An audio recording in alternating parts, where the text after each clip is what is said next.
우리 하나님 말씀 에베소서 4장 7절부터 12절입니다. 에베소서 4장 7절부터 12절 제가 봉독하겠습니다. 우리 각 사람에게 그리스도의 선물의 분량대로 은혜를 주셨나니 그러므로 이르기를 그가 위로 올라가실 때에 사로잡혔던 자들을 사로잡으시고 사람들에게 선물을 주셨다 하였도다. 올라가셨다 하였은즉 땅 아래 낮은 곳으로 내리셨던 것이 아니면 무엇이냐. 내리셨던 그가 곧 모든 하늘 위에 오르신 자니 이는 만물을 충만하게 하려 하심이라. 그가 어떤 사람은 사도로, 어떤 사람은 선지자로, 어떤 사람은 복음 전하는 자로, 어떤 사람은 목사와 교사로 삼으셨으니 이는 성도를 온전하게 하여 봉사의 일을 하게 하며 그리스도의 몸을 세우려 하심이라. 아멘. 그리스도의 몸으로서 우리가 서로 하나가 되는, 연합하게 되는 것, 그리고 거룩한 공동체를 이루어가는 데에는 각 사람이 각자의 분량에 따른 역할과 독특한 개성이 있는 능력을 가지고 하나로 연합을 하게 되는데, 바울은 그런 것을 은혜라, 그런 능력들을 은혜다라고 말합니다. 하나님이 한 분이고 주도 한 분이고 성령도 한 분이어서 삼위 하나님이 베푸시는 구원은 그 구원의 은혜 안에서 각 사람들이 각자의 분량대로 받은 은혜를 따라서 하나가 되는 것이다. 그렇게 말한 것이죠. 바울 사도는 에베소서뿐 아니라 다른 성경에서도 다 눈일 수 있냐, 다 손일 수 있냐, 그럴 수 없다라고 하면서 각 지체에게 그리스도께서 기대하는 역량이 다르고 그리스도께서 맡겨주신 사명도 다 다른 것이다라고 말한 적이 있습니다. 그래서 교회는 어떤 면에서 하나의 공동체가 되느냐라고 한다면, 우리가 참된 교회를 하면서도 말씀드렸습니다마는 그리스도를 중심으로 한 같은 믿음, 그것만 있는 것이 아니고 각자가 유기적인 연합체로서 각자의 자리에서 각자의 은사를 따라서 하나로 연합하게 되는 유기적인 연합이 또 되는 것입니다. 그래서 바울 사도는 하나님께서 우리에게 베푸신 그 구원의 은혜를 선물이라고 말했는데, 그것만 선물로 말한 것이 아니고 그리스도께서 각 성도의 분량에 따른 능력을 베푸시고 은혜를 베푸시는 것도 선물로 말한 것입니다. 그러니까 교회의 연합은 두 가지 측면에서 우리가 말할 수 있는데, 하나는 같은 믿음의 고백을 하는 것입니다.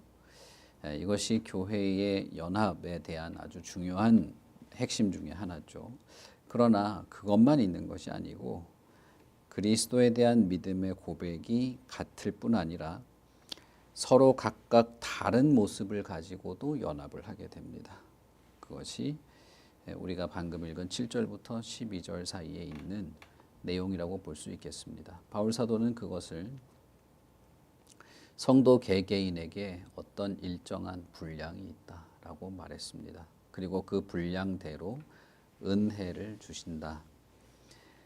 그러면서 시편을 인용을 하는데, 이 선물 혹은 은혜는 누구로부터 오는가? 그것은 위로 올라가신 그로부터 오는 선물이다. 이렇게 말한 것이죠. 로마서 12장 5절부터 6절을 보시면 바울 사도가 이렇게 말합니다. 이와 같이 우리 많은 사람이 그리스도 안에서 한 몸이 되어 서로 지체가 되었느니라. 우리에게 주신 은혜대로 받은 은사가 각각 다르다라고 말합니다. 로마서 12장 우리가 이번 주에 하겠죠. 각 조에서.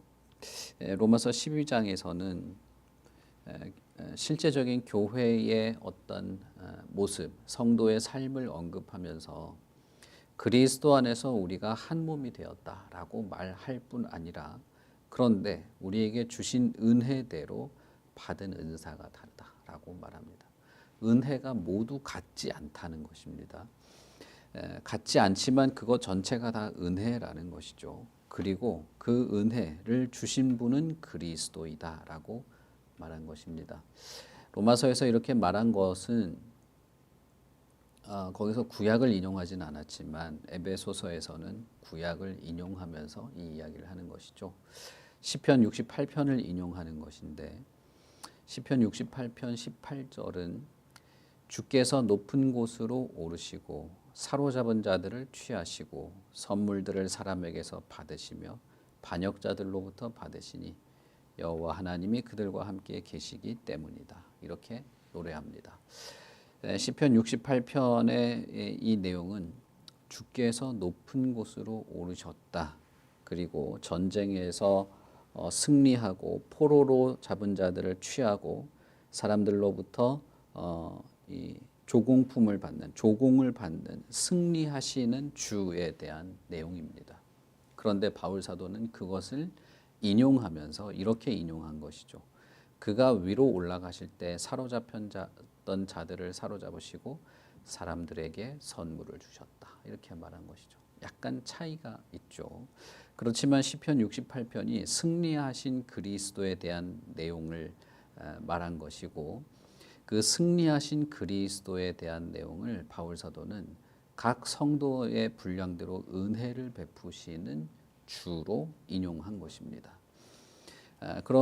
그렇기 때문에 6절에 그러므로라고 시작되는 이 부분은 여기서 말하는 그는 그리스도를 말하는 것이고 그가 승리하고 포로로 잡혔던 전쟁에서 이기고 포로로 잡혔던 자들을 사로잡아 갈 뿐 아니라 사람들에게 선물을 주시는 다시 말하면 전리품들을 나누는 승리자로서 그리스도를 말한 것입니다. 그래서 시편을 인용하긴 하지만 시편의 내용과는 끝에 부분이 살짝 다르게 인용하죠. 이렇게 한 이유는 4장 우리가 읽은 7절 앞부분에서 선물을 주시는 분에 대한 이 삼위 하나님에 대한 내용을 말했을 뿐 아니라 그 앞에 있는 3장에서도 그리스도가 승리하신 분으로 묘사가 되고 있는 것이죠. 골로새서에서도 그리스도는 십자가의 죽으심으로 세상의 통치자들을 부끄럽게 만들었고 조롱거리로 만드신 분으로 이렇게 말하죠. 그러니까 바울 사도에게 있어서 우리가 받은 은혜, 성도들이 받은 각각의 분량대로 하나가 되고 유기적인 연합체로서 공동체가 될 수 있도록 주께서 우리에게 베푸시는 은혜는 마치 전쟁에서 승리한 장군이 자신의 부하들에게 전쟁에서 승리한 전리품들을 나누어 주는 것과 같은 그런 개념으로 설명을 한 것입니다. 그리스도 안에서 우리의 승리라고 할 때는 우리가 흔히 알듯이 그리스도의 승리에 우리가 동참하는 것을 말하는 것이죠. 우리가 어디 가서 뭘 이겼다는 뜻이라기보다는 그리스도의 승리에 우리가 동참할 수 있게 되는 것인데 그와 유사한 설명이라고 볼 수 있겠습니다. 바울 사도는 교회가 하나 되는 것, 거룩한 공동체로 세워지는 것, 하나님의 그 지식에 충만한 데까지 자라나는 일들에 대해서 우리가 그리스도로부터 받은 은혜, 그 은혜를 능력 삼아서 그렇게 된다는 겁니다. 어제 말씀드렸던 것처럼 교회가 하나 되는 것은 그냥 우리가 어떤 노력을 하고 마음 맞는 사람들끼리 친하게 지내고 하는 그런 정도를 말하는 것이 아닙니다. 성경에서 말하는 교회의 연합, 하나됨, 한 마음과 한 뜻이 되는 것조차도 하나님의 이 삼위 하나님의 역사, 구원하시는 하나님의 크신 은혜와 역사가 있는 결과 연합하게 되는 것이죠.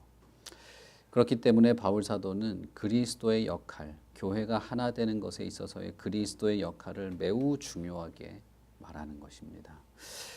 9절에 보시면 올라가셨다 하였은즉 땅 아래 낮은 곳으로 내리셨던 것이 아니면 무엇이겠는가?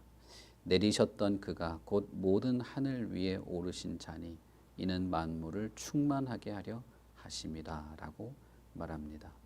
시편에 언급한 주가 그리스도가 분명한데 그가 위로 올라가셨다고 시편에 되어 있지 않느냐. 그렇다면 그가 땅 아래 낮은 곳에 있었기 때문에 올라갔다고 말한 것이 분명하다. 이렇게 말한 겁니다. 올라가 있는 사람이 또 올라가고 그렇게 하지는 않으니까 땅 아래 있던 자가 올라간 것이 분명하고 땅 아래 낮은 곳에 있던 자가 올라가셨다면 그분은 그리스도가 분명한 것이죠. 다른 분이 있을 수 없는 것이죠. 그래서 땅 아래에 있던 분이 위로 올라가셨고 그냥 단순히 위로 올라가신 것이 아니라 모든 존재 위에 계시는 만물을 충만하게 하시는 분이 그리스도가 되신 것이다. 그러므로 그분으로부터 받은 선물, 그분이 주시는 은혜야말로 우리에게 있어서 충만 혹은 연합, 하나님의 계획을 따라서 거룩한 교회로 세워질 수 있는 능력으로 우리에게 베푸실 수 있다는 것입니다. 그리스도가 모든 하늘 위에 계신 분, 모든 우주 만물 위에 계신 분이라는 것은 이미 에베소서 1장에서부터 바울이 계속 반복한 이야기입니다. 이것이 왜 그렇게 중요하냐 하면 교회의 머리가 그리스도이기 때문입니다. 교회는 그리스도라고 하는 분을 머리로 가지게 되었습니다. 물론 이런 식의 표현을 하지는 않지만 우리에게 있어서 이 머리가 영광스러운 것은 그리스도가 머리가 되셨기 때문인데 그리스도의 머리는 모든 존재, 모든 만물 위에 계시는 모든 세계를 충만하고 충족하게 하시는 분이시고 그분이 교회의 머리라는 것 때문에 교회는 영광스러운 것입니다. 저와 여러분이 이 세상이 아닌 하늘의 소망을 둘 수 있는 이유도 그리스도가 머리이시기 때문입니다. 우리가 비록 연약하고 실수가 많고 문제가 많은 사람들이긴 하지만 소망이 있는 것은 우리의 머리가 그리스도이시기 때문에 그가 결단코 실패하거나 망하지 않으시는 것을 우리가 알고 믿기 때문이죠. 이 모든 만물 위에 계신 분께서 교회가 하나 되도록 하나의 거룩한 연합체인 공동체가 되도록 우리 각자에게 필요한 은혜를 내리십니다. 각자의 분량대로 어떤 사람은 사도로, 어떤 사람은 선지자로, 어떤 사람은 복음 전하는 자로, 어떤 사람은 목사와 교사로 삼으셨다. 제가 예전에 교회에 대한 설명하면서 이 부분을 잠깐 언급했었죠. 에베소서 4장 11절에 언급된 이 직분들 혹은 사명이라고 해야 될까요? 이것을 잘 보시면 전체가 다 그리스도의 말씀, 하나님의 말씀과 관련된 직분이라는 것을 알 수 있습니다. 하늘에 계신, 하늘 위에 계신 우리의 머리가 되시는 그리스도께서 각 지체들에게 하나로 몸으로 그리스도의 몸으로서 하나처럼 움직이게 하시는 각각의 분량에 따른 은혜. 그러니까 개개인은 조금씩 다를 수도 있고 개성이 있을 수도 있고 주어진 역할이 다를 수도 있고 분량이 다를 수도 있지만 전체가 다 유기적으로 하나가 되도록 하시는 그리스도의 은혜인데 이 은혜가 각각 다른 것으로 보이지만 핵심은 같습니다. 그것은 무엇이냐 하면 하나님의 말씀과 관련되었다는 것입니다. 어떤 사람은 사도야말로 그리스도의 말씀을 전하고 가르치는 사람이죠. 어떤 사람은 선지자. 이 선지자는 하나님의 마음을 잘 살펴서 하나님의 말씀을 대언하는 자였죠. 어떤 사람은 복음 전하는 자로, 어떤 사람은 목사와 교사로 삼았다라고 하는 것은 의심할 바 없이 교회에 있는 모든 직분, 모든 성도에게 주께서 주시는 은혜가 각각 모양은 다를 수 있고 각각의 분량은 다를 수 있지만 전체가 다 그리스도의 말씀과 교훈에 연결되어 있는 것이라는 겁니다. 그러므로 주님의 말씀과 진리, 하나님의 계명들, 가르침과 교훈에 따라 교회가 서 있는 것입니다. 모든 직분도 마찬가지입니다. 어떤 직분도, 심지어는 내가 어떤 봉사를 하던 그것도 주님의 말씀으로부터 근거를 삼고 주님의 말씀으로 힘과 용기를 얻고 주님의 말씀을 내가 이 땅에서 구현하는 의미로서 봉사를 하게 되는 것입니다. 그래서 12절에서 바울사도가 이렇게 말합니다. 이는 성도를 온전하게 하고 봉사의 일을 하게 하고 궁극적으로 그리스도의 몸을 세우는 것입니다. 여기 12절에서는 세 가지를 말합니다. 첫째는 이 직분은 성도 개인에게 유익한 것입니다. 성도를 온전하게 하기 때문이죠. 그리고 자기뿐 아니라 다른 형제와 지체들에게도 유익한 것입니다. 봉사의 일을 하기 때문이죠. 그뿐 아니라 나에게도 유익하고 다른 지체들에게도 유익한데 이 모든 것이 하나로 어우러져서 그리스도의 몸을 온전하게 아름답게 세우도록 하는 것이 바로 이 직분이라는 것입니다. 7절의 표현대로라면 그리스도께서 각각의 분량에 따라 주신 선물, 흔히 우리가 은사라고 말하기도 하고 로마서에서도 은사라고 표현하기도 했죠. 이것을 은혜로 우리에게 주셨는데 승리자가 전리품을 나누어 주듯이 그리스도의 승리에 동참한 모든 성도들에게 전리품처럼 주신 것입니다. 그 승리의 결과, 그리스도께서 승리하셨다고 하는 것의 결과는 결국 그래서 뭡니까? 교회가 하나 되는 것으로 나타난 것입니다. 우리가 그리스도의 승리에 대해서 우리가 죄 용서받고 구원받았다라는 말로 표현할 수도 있습니다. 그리스도께서 악을 이기시고 세상 주관자들을 이기시고 승리하셔서 우리를 죄로부터 건지셨다라고 말할 수도 있죠. 에베소서에서는 이 승리자로 말미암아 교회가 하나가 된다. 그리스도의 몸을 세운다라고 말한 것입니다. 그런 여러분 잘 생각해 보세요. 하나님이 삼위 하나님이 죄인들에게 베푸시는 구원과 거룩한 교회가 세워지는 것은 사실상 같은 것입니다. 사람들은 교회와 자기를 분리해서 생각하기를 좋아해요. 그래서 나는 예수 잘 믿고 믿음이 좋고 나는 구원받고 충실한데 교회는 엉망인 것처럼 말하는 사람들이 종종 있습니다. 우리 교회도 초창기에 이런 식의 분위기가 있었죠. 자신은 열심히 하려고 하고 순수하고 최선을 다하고 있는데 교회가 문제다라는 식의 그런 말을 하거나 태도를 가지는 경우가 의외로 많이 있죠. 그러나 여러분, 내가 구원받은 것이 분명하고 내가 참된 믿음과 거룩한 하나님의 자녀로 거듭난 것이 분명하면 그 사람은 교회인 겁니다.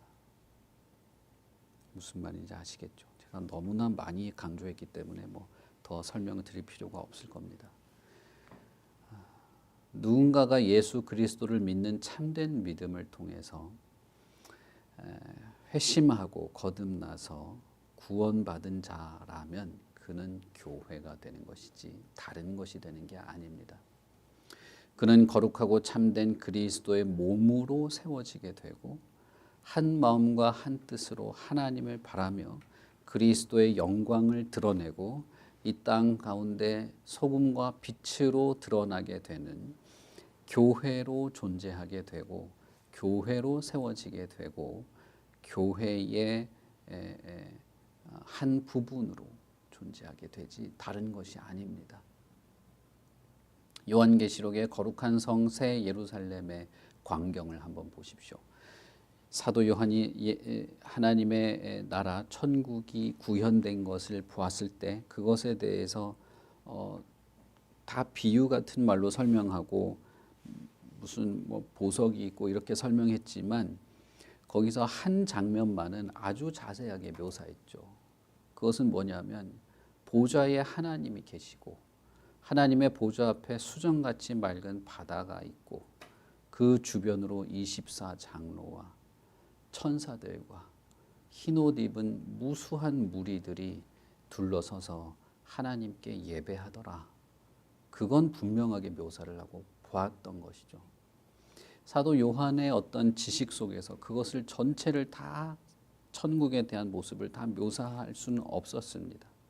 그래서 비유적인 설명들을 많이 했지만 그 한 장면, 흰옷 입은 거룩한 성도들이 하나가 되어서 하나님께 예배하는 장면만큼은 아주 선명하고 자세하게 묘사를 해놨죠. 천국에서 우리는 무엇으로 어떻게 존재할까요? 천국에서도 우리는 공동체로 있는 겁니다. 그리스도의 몸으로 있습니다. 사도행전에서 왜 초대교회 성도들이 천국에서의 삶을 마치 이 땅에서 구현하는 것처럼 그렇게 살 수 있었는가? 혹은 그렇게 살려고 했는가? 왜 가난한 사람이 없이 모든 것을 통용하면서 누구도 이것이 내 거라고 주장하는 것 없이 그렇게 살 수 있었나? 마치 사자굴에 어린아이가 손을 넣는 장면처럼 초대교회 그 사도행전 5장에 보시면 가난한 자가 없었다라는 묘사가 있죠. 궁핍하고 줄이고 결핍이 없었다는 것입니다. 천국의 어떤 묘사와 유사한 모습이 지상에서 가능했던 것들은 그들이 천국과 유사한 삶을 살았기 때문이죠. 그것이 교회인 것입니다. 거룩한 공동체를 이루는 것은 그것이 천국을 묘사하는 것이기 때문이에요. 하나님이 만드시는 하나님의 나라, 삼위 하나님의 관계를 반영하는 거룩한 모습, 성부와 성자와 성령이 연합하여서 무한한 사랑을 주고받는 그 삼위 하나님의 모습을 반영하고 있는 것이 천국이고 그 천국을 반영하는 것이 교회이고 교회의 구성원이 성도입니다. 하나님은 그렇게 우리를 부르셨습니다. 부르심의 소망, 영광의 소망, 복음의 소망 다 같은 말인 것이죠.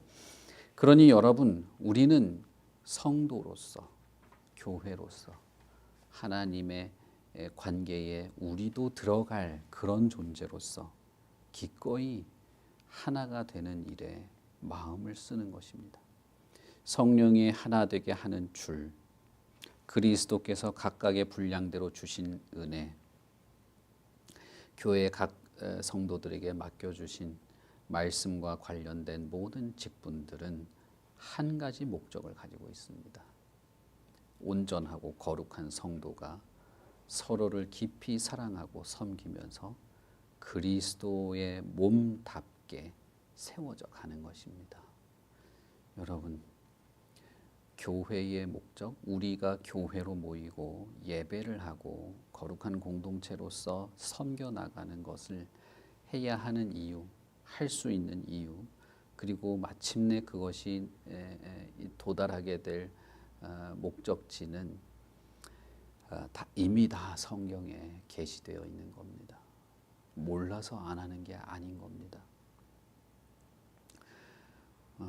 우리가 그리스도 안에서 참된 진리를 따라 자라나지 않는다면 안 되는 것이죠.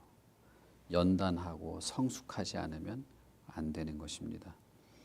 바울 사도가 이름도 모르고 얼굴도 모르는 이 사람들을 위해서 무릎을 꿇고 간절하게 비는 이유는 결국은 저 사람들과 내가 하나가 되어야만 하기 때문이죠.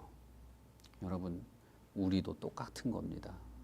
수천 년 전에 그 성도들과 우리도 공중에서 하나가 될 뿐 아니라 지금 이 땅을 살고 있는 우리가 지구 저 반대편에 이름도 모르고 얼굴도 모르고 어떻게 된지도 모르는, 그러나 그리스도를 믿는 누군가를 위해서도 기도할 수 있는 이유는 그들과 내가 연합할 것이기 때문이죠. 자, 그러면 지금 눈에 보이는 지체, 나와 함께 예배하고 주님을 섬기는 이 지체를 위해서는 오죽하겠습니까? 우리 교회의 이 어린아이들, 우리가 섬기는 이 어린아이들을 위해서는 오죽하겠습니까? 연약하고 힘들고 좌절하고 상처를 입고 마음과 육체의 어려움 속에 고통하는 지체들을 위해서는 우리가 오죽하겠습니까? 우리가 각자 맡은 직분에 하나님의 말씀과 교훈을 근거 삼아서 그것으로부터 힘을 얻어서 모든 것들을 주님의 뜻대로 하려고 하는 이 노력을 멈출 이유가 없는 것입니다. 누군가의 자질이나 성격이나 어떤 열심이나 부지런함은 직분과 그렇게 관련이 있지 않습니다. 오직 그리스도의 말씀과 진리가 그 직분의 출발이자 과정이자 결과인 것입니다. 자꾸 나는 뭐 어때서 못하고 뭐 이래서 기분이 나쁘고 이렇게 했는데 잘 인정을 안 해줘서 자존심에 상처받고, 여러분, 그것이 정말 하나가 되는 모습일까요? 삶이 너무 복잡하고 바빠서 주님의 말씀에 침착하지 못하는 것이 변명이 될 수 있을까요? 그러기는 참 어렵습니다. 여러분, 출애굽기, 요즘 제가 출애굽기를 다시 읽고 있는데 출애굽기를 한번 보십시오. 모세는 자기는 하나님의 말씀을 전하는 그걸 절대 할 수 없다고 말했어요.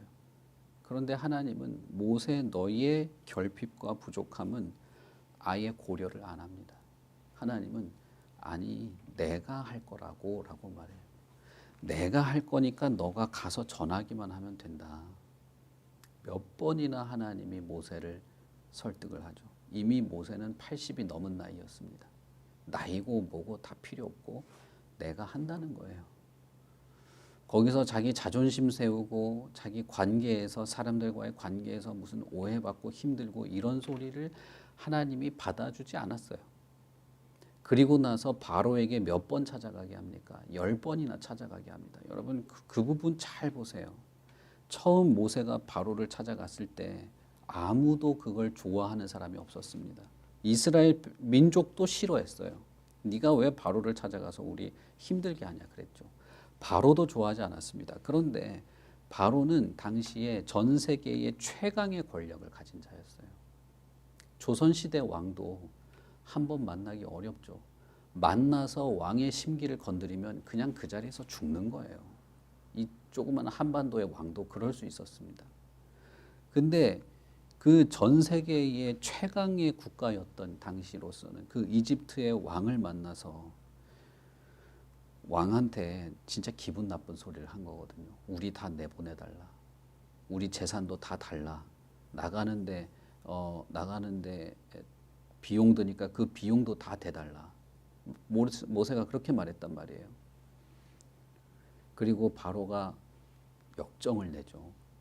쫓아냈습니다. 그런데 그 다음날 아침 하나님이 모세에게 또 가라고 한 거예요. 여러분, 가고 싶었을까요? 저는 절대 모세가 정말 가고 싶어 않았을 거라고 생각합니다. 그 출애굽기 내용을 잘 보면 그런 분위기가 느껴지죠. 그런데 나중에 바로가 한 번만 더 찾아오면 죽여버리겠다고 할 때 하나님은 그 다음날 아침에 모세에게 또 가라고 하는 거예요. 여러분, 이것이 그리스도 안에서 우리에게 주신 직분이기도 하고 사명이기도 한 것입니다. 뭐냐면 하나님의 말씀이 모든 것의 근거이자 출발이라는 겁니다. 뭐 충성해라, 열심히 해라 이런 말씀 드리는 게 아니에요. 교회의 하나됨, 그리스도께서 우리에게 주신 선물이신 은사와 직분, 어떤 사람은 사도로, 선지자로, 복음 전환자로, 교사로, 목사로 주셨던 이 모든 것은 세 가지 목적입니다.